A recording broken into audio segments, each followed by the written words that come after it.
Kamakhya. I've had more experiences in Kamakhya than anywhere else in the world. Okay. That's why I like that place so much, Okay. like the deity. One experience I had, which was very interesting many years ago, and I was having darshan inside the garbhagriha. And then I bent down. You have to bend down to touch the water. Jal sparsha is the main thing in Kamakhya. Instead of just namaskar, you have to touch the water. I bent down to touch the water, and there was this little girl who had come with a family. And as I bent down, her face was close to my ears, and she started coming. She took her mouth to my ear, right here, and started saying a mantra. Okay, repeating it 3-4 times. And I was like taken aback. What happened exactly? So anyway, I came out of the garbhagriha. I called up a senior upasaka, and who had some intuitive abilities also. And he told me that this is a very clear indication that it is what the deity wants you to do sadhana of. It is she who is telling you. It is not the little girl. She uses the girl to convey the information to you. Okay, the girl may not be aware of what is happening. And I said, okay, so what do I have to do? So this is a very rare form of a mantra upadesh that comes from a devata. Sometimes a deity can give you a mantra upadesh. Not everybody can get it, but if you have the purvajana samskara, it can happen. So then he said that you do an anushthan of that mantra. He told me specific vidhan of the anushthan. In Kamakhya Kshetra, you sit and do. I did 1/3 of the anushthan was over, not even fully. That day after the anushthan, 1/3 I got over. I finished the homa, tarpan, japa, whatever else was done, and I was sitting in my room in the evening and I was meditating. And I could feel that I was out of my body, completely out of my body, physical body. I was just meditating. I could see everything. I could see subtle body. I could see the roads, the path, and everything. And some strange force was pulling me. And it was evening, but the temple had shut down at that time, by the way, night time. And I went straight inside into the garbhagriha, right in the center of the garbhagriha, and there was no one there, obviously. But I could see everything. I could see the water. I could see dim lights. I could see everything.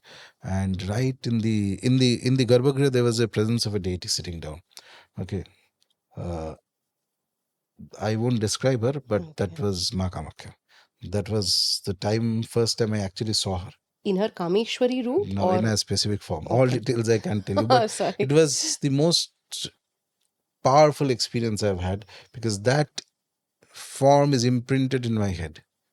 It was very, very, very intense, very intense, very, very intense. She was sitting there and there were other things, and it's beautiful. The face is so powerful and so alive. Okay. It's the first, that is one of the experiences I cherish very deeply. So it is easier to worship Ma Durga, slightly easier comparatively. It's slightly easier to worship Ma Kali. It's even slightly easier to worship Tara. But the Nirakar Swarup of Kamakhya is very tough to worship.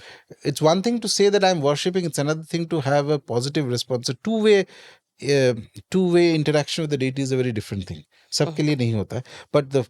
But the thing is, to reach into her inner sanctum of the Divine Mother in Kamakhya, you will need to either pass, there are routes. What is the route? One is that what we discussed, the iconography. You do work for dharma like a lion. Okay. Eventually, you will become nirlipta like Shiva. And then from there is a organic creation, new creation that will happen in the form of a lotus. And then she will manifest. That is one path. Other path, you worship Bhairava. Bhairava gives you that steadiness. He has the doors. He has the keys to the door of the inner sanctum of the goddess. Nobody else has. He will prepare your mind and body, and that steady devotion in the heart and that ability to pass through anything unfazed are qualities that are absolutely needed for somebody to succeed in Devi Upasana. So I'm not talking only about doing sadhana. There are hundreds of people in Eastern India. So if you just randomly throw a stone, it will fall on somebody who has Tantra Diksha and doing some sadhana. It's very natural. We all do that. That's okay. Wonderful. But I'm talking about a stage where you actually interact to that level where you are in the presence of the goddess. And it's not a one-time thing. It is something that will repeat over and over, and it will pull you deeper and deeper. That level to do. So one aspect you will learn from texts. One aspect you will learn from your gurus. beyond that, there is an X factor that has to come from within you. If you have it, you will be able to do. If you don't have it, you will not be able to. Nobody can teach that one, that extra thing, that X factor.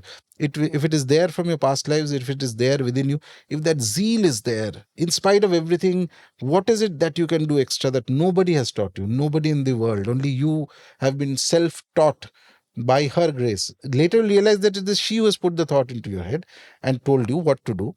But that thing, that effort and that infinite patience, Bhairava teaches you patience, lot of patience, years after years. Remove time from the equation, then you will succeed. Someday or the other, some lifetime or the other. Definitely will succeed. Anybody will succeed. But initial stages, so therefore, you do Ma Kamakhya sadhana, along with you do Bhairava sadhana. It helps in building that base, it helps in building that contact. And eventually, remember this also, not every upasaka, everybody who does these sadhanas are meant to reach the highest stages in one lifetime. Yes, of course. So you have to take that into account. Lifetime is just, it's not the end. You again start. In our culture, in our system, we don't believe in a complete annihilation of anything. No. You're you're born, you die, you are reborn, you die, you reborn, your sadhana continues again. So it's not everybody is going to reach the final stages in this lifetime alone. Some may reach it in few more lifetimes later. This may be a preparation. So that is why patience is very important.